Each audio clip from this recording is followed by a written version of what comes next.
Baik, assalamualaikum warahmatullahi wabarakatuh. Perkenalkan, nama saya Lailatul Musyarrofah. Di sini saya akan menjelaskan tutorial bagaimana cara mengerjakan jurnal umum di aplikasi Manajer IO. Berikut adalah cara pengerjaannya.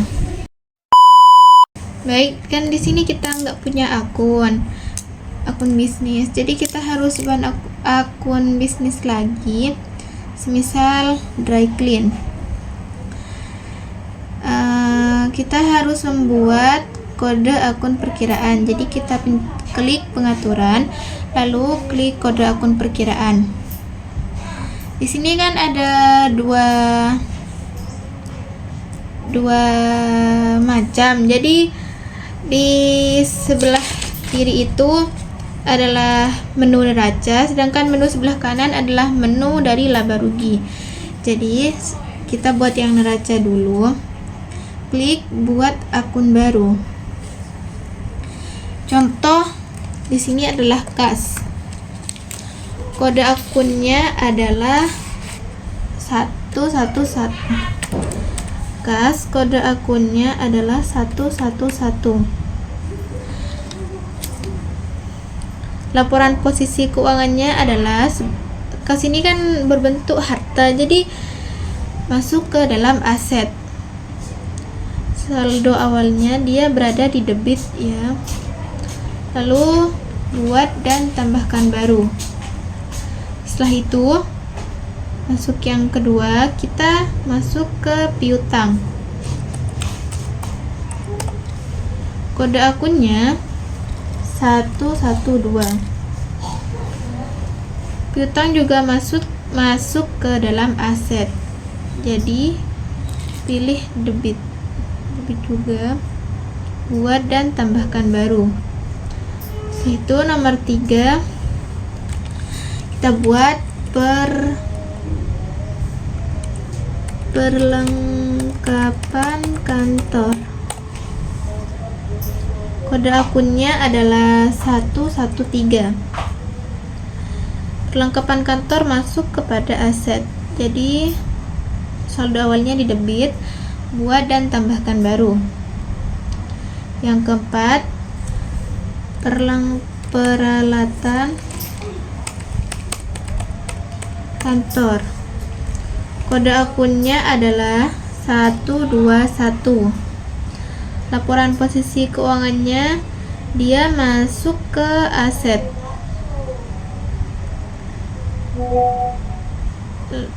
Saldo awalnya di debit, jadi buat dan tambahkan baru. Setelah itu kita masuk ke hutang. Kode akunnya adalah 211. Hutang termasuk ke dalam kewajiban, maka di sini kita pilih kewajiban. Saldo awalnya dia ada di posisi kredit, jadi kita pencet kredit, lalu buat dan tambahkan baru. Setelah itu kita masuk ke modal. Modal, kode akunnya adalah 311. Laporan posisi keuangannya dia masuk ke ekuitas, jadi kita pilih ekuitas. Dia berada di kredit, kita pilih kredit. Setelah itu buat dan tambahkan baru. Selanjutnya kita masuk ke pref. Kode akunnya adalah 312. Pref masuk ke dalam ekuitas juga. Dia berada di debit, jadi buat dan tambahkan baru. Setelah itu kita masuk ke dalam menu laba rugi. Jadi kita kembali dulu. Setelah itu kita masuk ke buat akun baru di menu laba rugi. Di sini kita tulis pendapatan.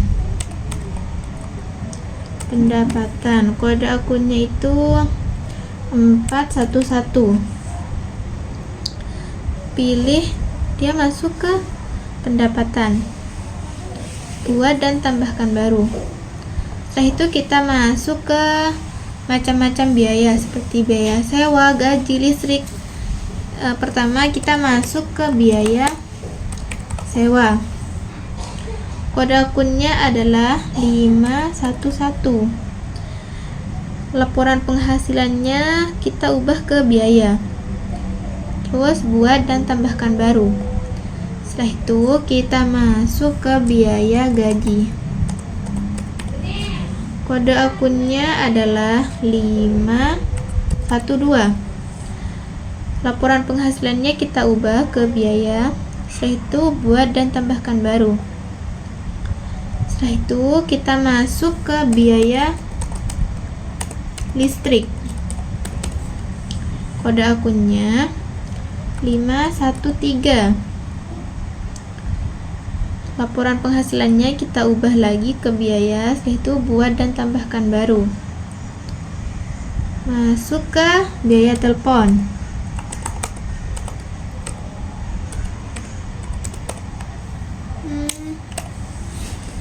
Kode akunnya 514.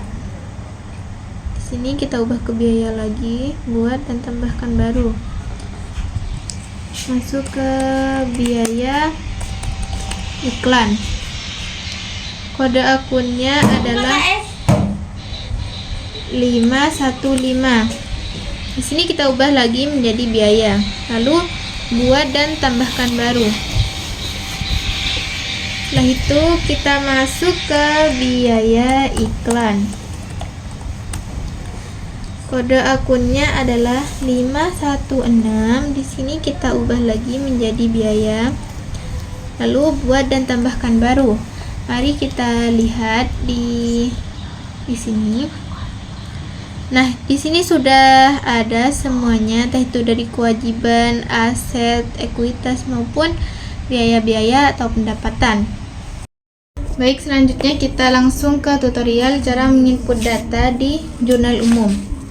Contohnya, di tanggal 1 Januari, Nyonya Nisrina memulai usahanya dengan menginvestasikan uangnya sebagai modal pertama sebesar 17.500.000. Lalu kita klik akun penerimaan, lalu buat penerimaan baru. Sini tanggalnya kita ubah menjadi tanggal 1. Di kontak kita ubah ke Nyonya Nisrina sebagai pemilik perusahaan. Dana masuknya kita ambil dari kas. Deskripsinya kita ubah menjadi setoran modal awal. Lalu di akun kita ubah ke modal. Setelah itu di jumlah kita ubah menjadi 17.500.000. Lalu kita klik buat.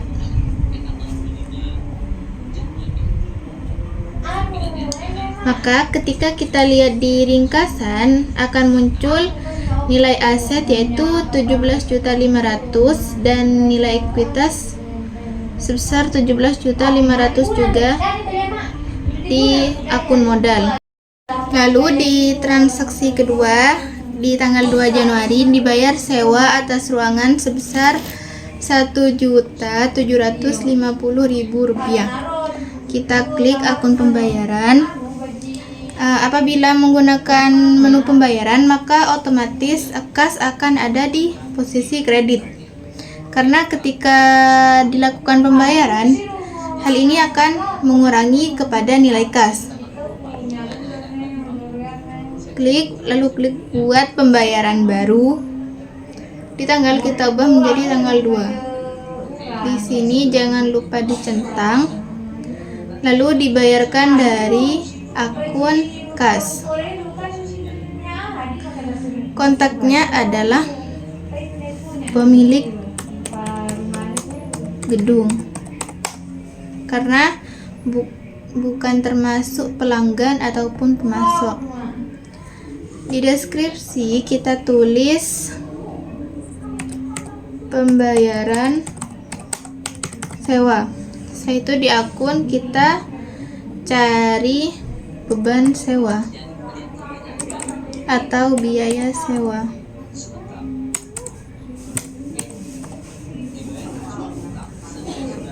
Di jumlah kita tulis Rp1.750.000. Lalu buat, kita klik ringkasan untuk melihat. Nah, di sini sudah jelas di aset sudah berkurang karena dikurangi di akun biaya, yaitu biaya sewa. Di transaksi ketiga, yaitu tanggal 3 Januari dibeli perlengkapan kantor dari toko Akari sebesar Rp1.150.000. Pertama, kita masuk ke akun pemasok, lalu buat pemasok baru. Nah, di sini kita ubah menjadi toko Akari. Kodenya, karena ini masih orang pertama, jadi kita tulis 01. Di jalan, di soal tidak ada alamatnya, jadi kita tulis Jalan Kamboja. Lalu klik buat. Setelah itu, klik menu pembayaran. Buat pembayaran baru. Tanggalnya kita ubah menjadi tanggal 3 Januari. Di sini jangan lupa dicentang, dibayarkan dari akun kas. Kontak di sini kita ubah menjadi pemasok, lalu toko Akari. Deskripsinya di sini kita tulis untuk perlengkapan kantor.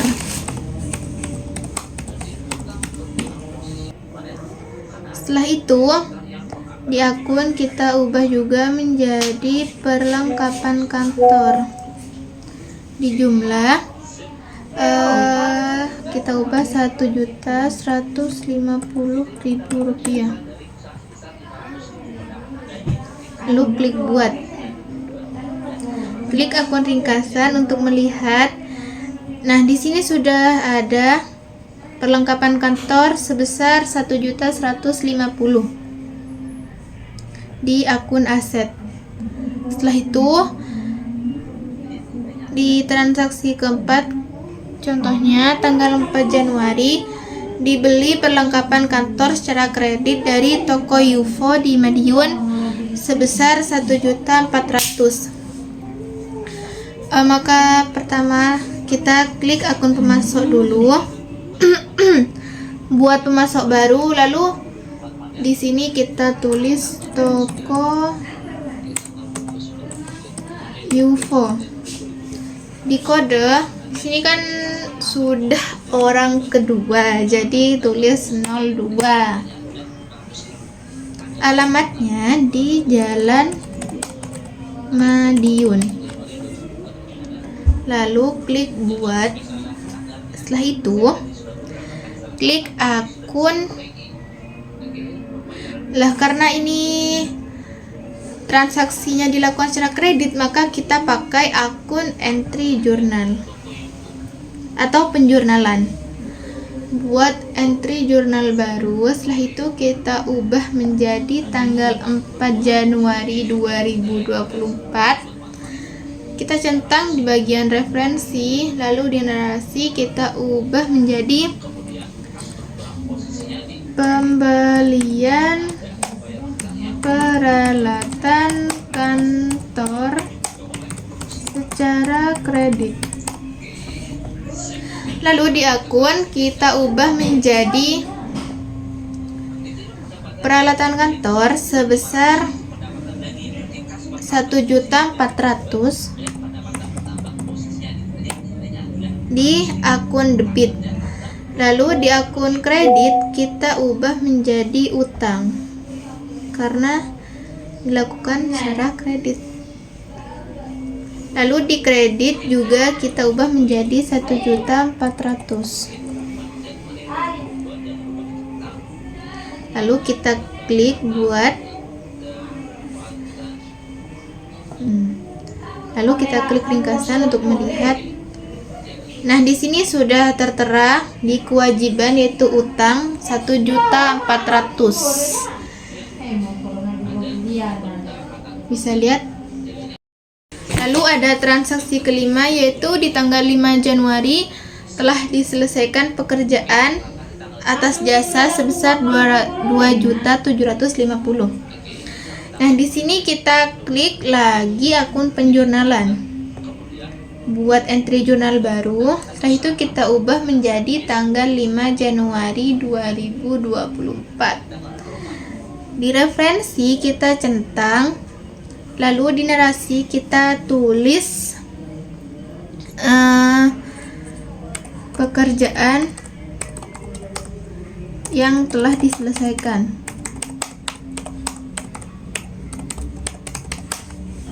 Lalu di akun di sini kita ubah menjadi piutang sebesar 2.750.000 di akun debit. Setelah itu di akun kredit kita ubah menjadi pendapatan.